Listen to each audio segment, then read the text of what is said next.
Hey there, I'm Chris-Rachael with Fanboy TV. I'm here with an exciting round of cosplay roundtable guests because apparently we're going to say the word round a lot in this segment. First, we're going to have the lightning round where everyone introduces themselves. So we are... Kimberly Baldiff, just added.com to that, you can find me. I've been cosplaying since 1998, so I've been around a while. I'm Michelle, and I like to make stuff. Nice. I am Chris Glover with ZPG Games and Adventures in LARPing, and I too like to make stuff. I think that's something we all have in common here. Yeah. We all like to make stuff, yes? No, Yeah. I think I'm in the wrong room. I'm Really? sorry, I have to go. Oh, okay. Well, it was very pleasant having you on. It's definitely, thank you. I'll find my right show. I'll be right. I'm so sad. I did not make this TARDIS dress. I actually bought it from a lovely Etsy shop. But I've started making a lot of my own stuff. Do the rest of you make a lot of your own costumes? Oh, heck yes. Anything that I'm making is all aimed at LARP sort of stuff anyway. And while some things are kind of available, what I want is not available, which suits me just fine because I've gathered so many skills over the years because of it that I can, even aside from costuming, I can do other things with the skills that I've You made gathered. that T-shirt out of spider silk that you just collected around your house and wove by hand. Yes, I True carefully RPG fashion. crafted this T-shirt to. I was LARPing as a mundane person in the middle of downtown, and yeah, it's a kind of dull game. You walk around and look for homeless people, and that's what I was doing. No, I joke. So obviously I'm the one left out here. Outfit-wise, but yeah, I definitely make all of my own stuff. It's lethargic on the one hand, and I get to make it exactly what I want and go to town in any way that I want to. Do you mean cathartic? I think Sure, you did. I'm sure. Because we I do. can see, as someone who's just learning to sew, I don't find it terribly lethargic. Well, If you're doing it by hand, whatever. you're doing like a sloth, It can maybe, make you it can be lethargic. lethargic. That's So right. what about that's right. you? I tend to make a lot of my own parts of my costume, but there's also a really great discovery in going to, say, a big box store and finding the perfect shirt. Yeah. And something that you can alter or that fits. A lot of Doctor Who cosplayers that scour eBay for particular yeah. jackets and stuff like that. And there are some people who say that if you don't make it yourself, you're doing it wrong, and I think that's the wrong thing. If you find something and you enjoy how you feel in it and how you look in it, and it's got the right look for your character, then go for it. See, I feel that that's one of the ways in which steampunk really got a lot of people into Oh, yeah. cosplay, was you could just go to a thrift store or some sort of vintage store. Even as a man, it's really easy to come up with some steampunk cosplay Yes. from anything like that. But as a woman, honestly, I would just go over to the men's section with the vests because I'm kind of chunky, so just find something that would fit a little bit low cut. Go find an old vintage skirt, kind of use a couple of pins, old shirt, and boom, you've got some surprisingly good-looking steampunk cosplay for about $10. Or you can even just go into your closet and go, okay, what kind of reminds me of this character? So what about you? Obviously, I'm a little bit on the different side from everybody here on the panel because I'm not quite the gender I'm, appearing to be today. Again, Kimberly is a stage name, but I do make all my own costumes. I did try steampunk just a little bit, but I couldn't find enough gears. Apparently, there's not enough gears to be able to do this. They have to smash like 10,000 pocket watches to be able to pull that off.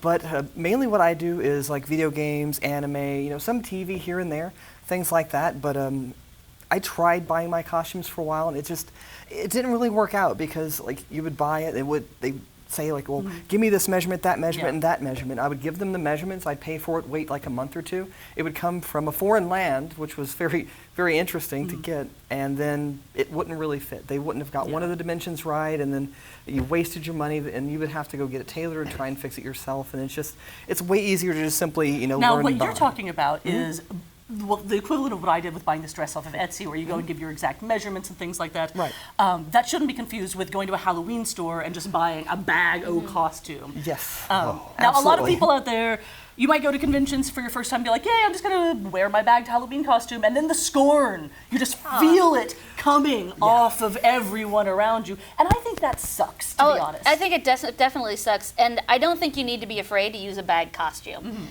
They tend to be a little expensive and cheaply made, which is made. a bad combination. But you know, if you find an outfit that speaks to you, you can accessorize it. You know, like you can accessorize it. You can make a few things. You can buy some things from different stores or different parts of the Halloween store, and accessorize it so that even if you run into somebody else wearing the same costume, no one, no people can't tell, or you're definitely distinct and you're definitely what you intend to be. Or it's an opportunity for a selfie. Just grab them and snap one and just make it your own. I mean, there's so many people, like I said, I've been around since '98 doing this, and there's so many people that put that bad stigma on a store-bought costume or something that you got, say, from Walmart and just tacked on a couple things, Shinji Ikari. And then, people just kind of rag on them. And what they really need to remember, it's about the fun. It's about the experience. It's about enjoying yourself. And that's really where what I it is. feel that a show like Heroes of Cosplay detracts from cosplay. Because my understanding is that most of the people that are on it are actually lovely individuals, but as someone watching that show, you're like, wow, the conventions I've gone to have not had that kind of cutthroat competitive atmosphere, and like, oh my goodness, it's 2 a.m. and I have to do whatever for my cosplay. Like, most people that I know that are into it, they're into it because they just want to show up and have some fun in a costume. That's true. I can be the polar opposite of that. I used to compete. I won a little bit here and there, but that was like years ago when I wasn't as serious.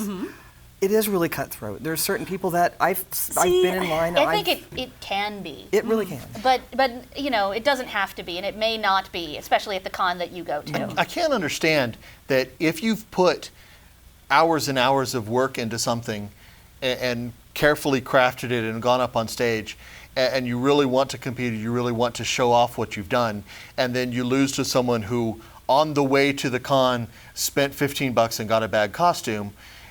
It's kind of. I don't think that's what's happening. I don't think that's what's happening. I will say that in talking about the bad costumes and things like that, it definitely they've come a long way, and I feel that part of that is because of cosplay, because they are starting to look a little better and things like that, because there is a growing group of people that are pushing costume boundaries, and so in order to do things like that, they have to look a little better.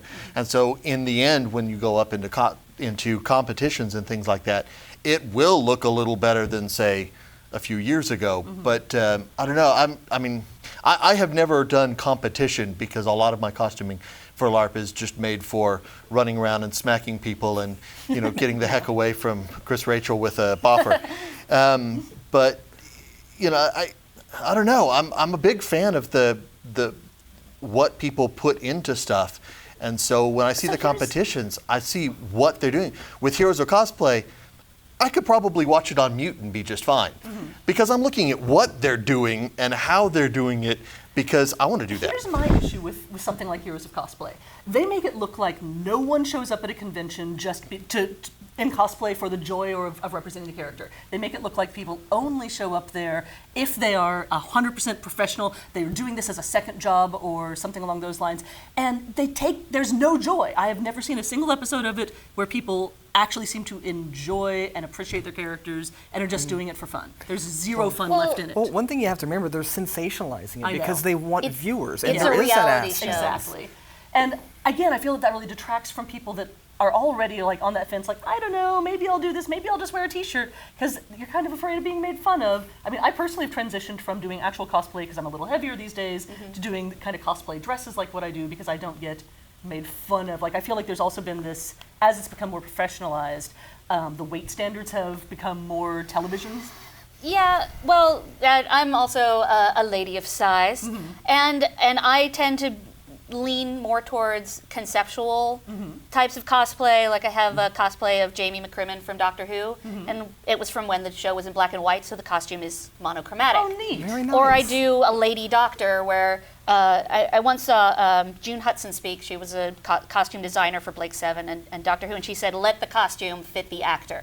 So I alter the character that I want to express my love for in a way that's flattering to me, and whether that's because I'm a woman or because I am a woman that's a little, more heavier than average, it makes me feel less,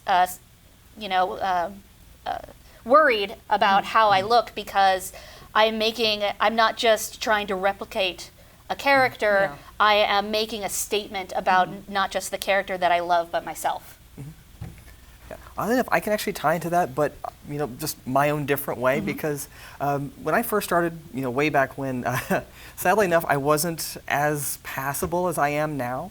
And Devil Hunter Yoko Azusa, the sidekick, was my first costume, and it was wretched. Like, by today's standards, I'm glad there's no photos that exist from that.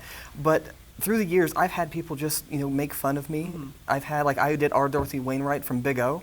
I was completely white, and I had two people at A-Kon dressed as Santa Claus running around making fun of people. And they said something to me, and I was like, oh yeah, did I hear of your bleep kicked by a guy in a dress? So they just went into the elevator, and but people can be cruel. I mean, I think from the beginning of life, school, high school, college, so on and so forth, people never stop really But being one of bad. the things about geek culture, and this is not as true as it used to be. I'm a second generation geek. I've been at this for a while, and for what, in the 80s and 90s, it was a very small niche community. And then I really feel that when the Marvel big budget movies became a big deal is when it became something, instead of it's 150,000 cap at Comic-Con now, and has been for a while. Yeah. But it was less than 10 years ago that they were, under 70,000? And that was still considered incredibly huge. And the first time I went to Comic-Con, I got in for free, because if you got there after an hour before the floor closed, they would just let you in. Yeah. But And my point is that bringing all these people that really weren't picked on as a kid and things like that, because that's kind of the thing that most geeks have in common, is all of us felt kind of ostracized when we were younger. I suffered so you could be free. Exactly. Yeah. And now you've got a whole bunch of people in the culture that have not suffered, because they're like, hey, I like Marvel Avenger movies too. And oh, that's great, and you're kind of an asshole.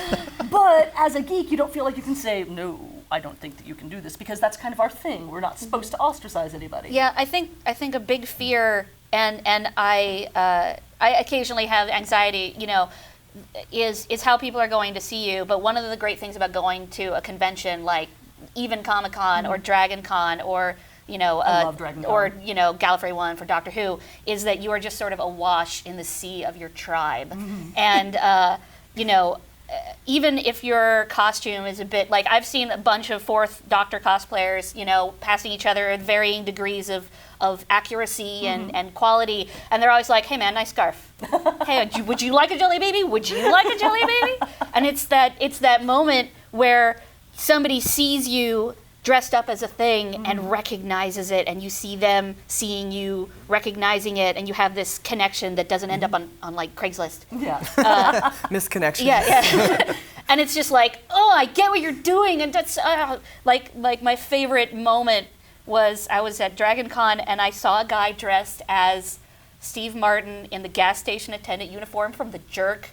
Nice. And I was being pulled away by the crowd. I was with a bunch of friends. I was being pulled away. I was I brushed his shoulder, and he turned around and went, I love you! And there are negative times, but there's also times of unspoken, oh yeah. See, that's one of the things, when I say the joy of it, again, I adore Dragon Con, and that's one of the things that I love doing, is I'll see somebody in a costume from some fandom I love, and that's an instant conversation starter. You can just walk right and be like, hey, I'm just... And because of the black hair and everything. Hey, you look like a spider. I love spiders. You have a thing for spiders. He made his shirt out of spider stuff. Yeah, and I'm Exactly.